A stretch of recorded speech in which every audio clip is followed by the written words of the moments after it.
Hey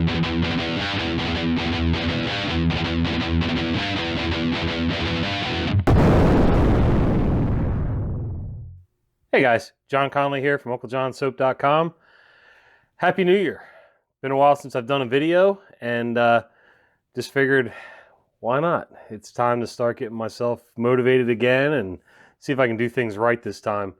I'm going to start slow, see if I can at least get one a week out there and set some pretty attainable goals for myself, and we'll go from there. Anyway, yep, new camera, new microphone. Hopefully it's working. And new look. Yeah, kind of schnazzed it up a little bit.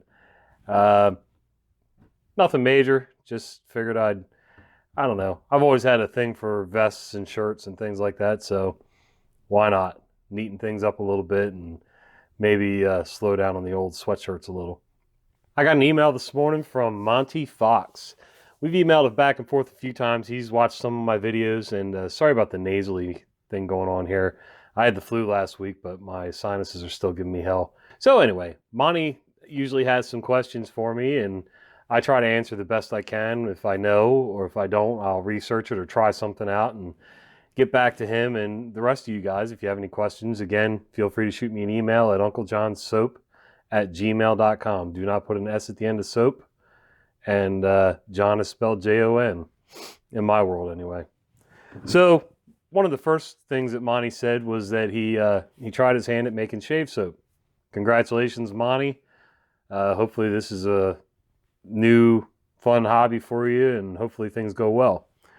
He, as you know, if you've watched any of my other videos about making soap, in shave soap, stearic acid is a huge content, and you can do it naturally by using fats and oils that are high in stearic acid content, or, well, I shouldn't say or, but I also, in addition to using oils and fats that are high in stearic acid, I also use additional stearic acid, which is derived from palm oil. And you can get it from a tallow base too.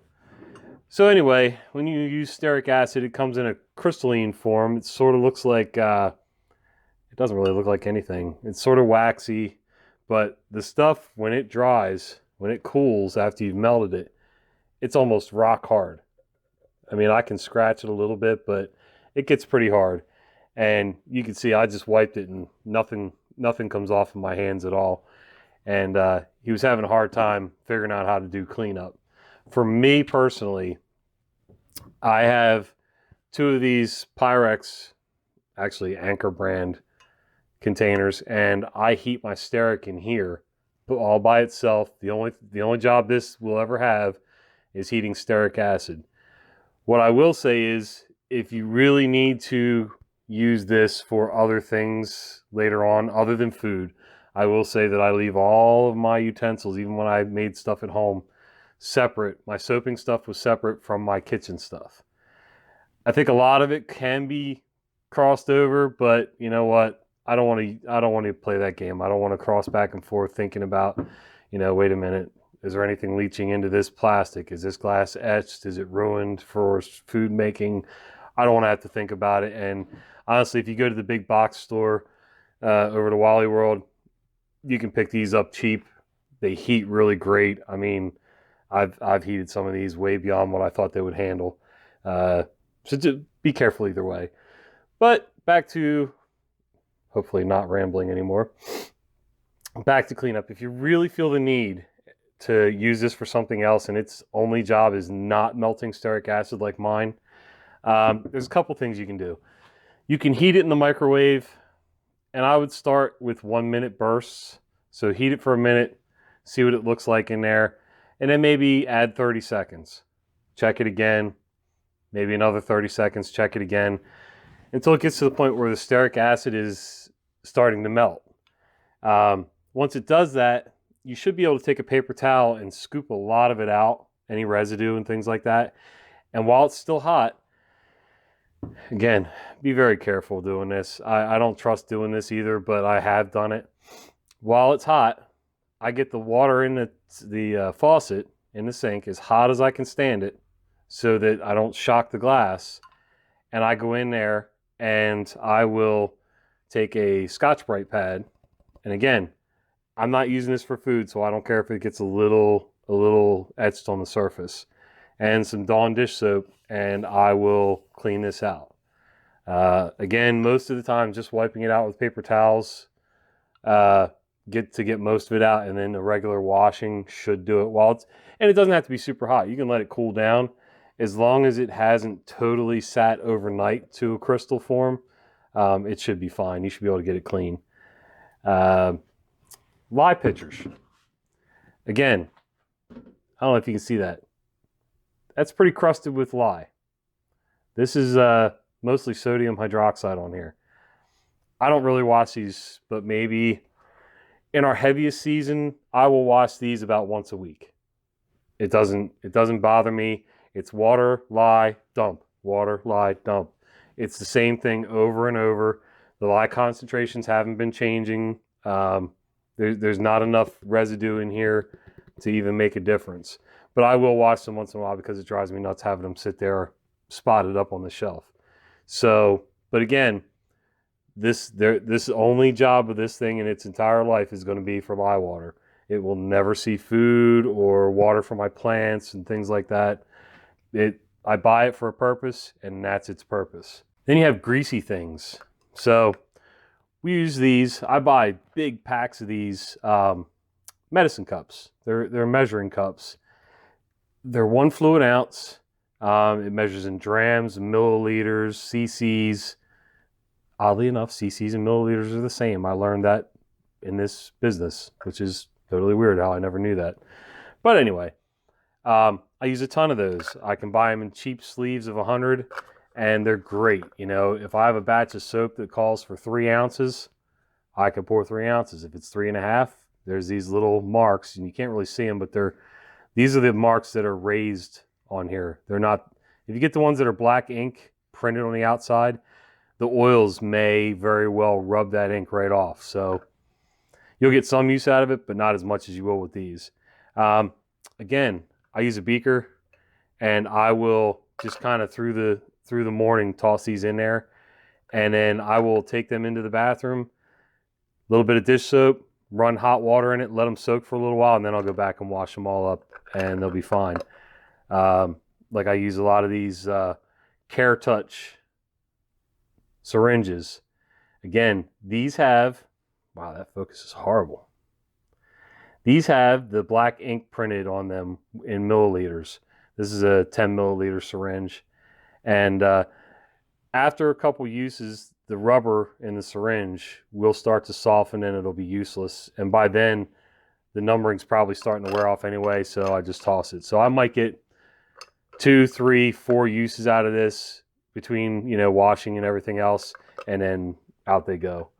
But a good dish soap is your best friend.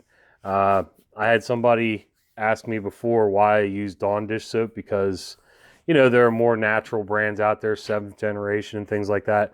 Those are great soaps, but let me tell you something. Dawn does one of the best jobs at cutting grease, and by the way, nobody pays me for this stuff, so don't worry about that. You know, it's been around since before I was a kid. This stuff does great at cutting grease. Environmentalists use it for cleaning up, you know, animals from oil spills and things like that. I trust it. It's a good product. Why mess with it? And it doesn't take much to actually do the job. So if you make your soap, bath soap or shave soap, in a plastic bowl, again, these don't have any other job but to make soap. This will never see grandma's fruit salad or anything else. And, you know, when it starts to get too banged up, I'll toss it and get another one. These are from Sterlite. They're heavy duty. They hold up to the heat of making even shave soap. Now, you can see a couple of soft spots here. That was just from me being a moron and overheating something. But, you know, I don't worry about the plastic leaching into soap and stuff like that. Quite honestly, I've never had an issue with that with any of these, even with the thinner ones. But cleaning up soap in these is pretty easy too. Again, hot water, hot water, dish soap. When you're pouring the soap into your molds, use a spatula. Scrape out as much soap as possible. Take a paper towel. Just do the selecta size where you have the small half sheets. Wipe out the best you can, the excess if there is any in here. And then hot water and dish soap. I've never had a drain clog, ever. And I've put a lot of stuff down the drain, sometimes by accident, sometimes on purpose. You just got to be careful and watch what you're doing. But hot water, dish soap does a great job. If you're making shave soap, a lot of times the last batch will sit in the bowl overnight. Sometimes, it's late, I'm ready to get out of here. That last bowl sitting on the counter, I'm done for the night. I'm not going to finish cleaning up tonight. I'll do it tomorrow. So when I come back, I'll put all the utensils that I used right in the bowl, little squirt of dish soap, run as hot of water that comes out of my faucet in here, let it sit. The soap will soften up. After about 15 minutes or so, wash the bowl like normal. It's fine. Sometimes I don't even need dish soap because the soap that hardened in there is enough to get everything clean. That's about it. And sometimes even if it's fresh, right, I finished my last batch for the day, I'm ready to get out the door, I'll put it in the sink then with all the utensils, run the hot water, a little bit of soap in there, let it sit, and the next morning basically it's just a quick rinse. I will use a little bit of soap on a rag, but it's just a quick rinse, and any residue, soap residue that was in here is so soft at that point. It's almost a liquid soap if you stir it around, and it goes right down the drain. All right, guys. I mean, that's just general. Some of it's common sense. Some of it is a little more specialized, like I said. Like the stearic acid. Sorry about that. This cold is driving me nuts. Again, I would dedicate a picture just for stearic acid, and I think you'll do fine with that. If you can't, if you really need to use this for something else in your soap making or bath and body stuff, just apply small amounts of heat. Or as soon as you're done pouring the stearic acid out, I mean as soon as you pour it into your soap, get your soap stirred up and get it so that it's combined. And, it usually has to sit for a little bit anyway, whether you're doing my kind of mutt process of making shave soap or you're doing an actual hot process. It still has to sit a little bit. After you get it combined, come right back to this. The glass is still warm enough that you should be able to wipe most of the excess out. And then once it's cool enough that I can touch the handle, I mean, it's still hot, but I can touch it without burning myself, I'll take it in there into the sink and wash it up. All right, guys. Hopefully that was helpful. Hopefully I'm back to doing some decent videos. Let me know what you think of the new duds. I kind of like them. And again, if you have any questions, general soap making stuff, running a retail shop stuff, anything like that, feel free to ask me. I'll answer most questions. I don't give out recipes, like I said, but I'll give you hints and tips and things like that. So, all right, guys, have a great afternoon, and it's great to see you again.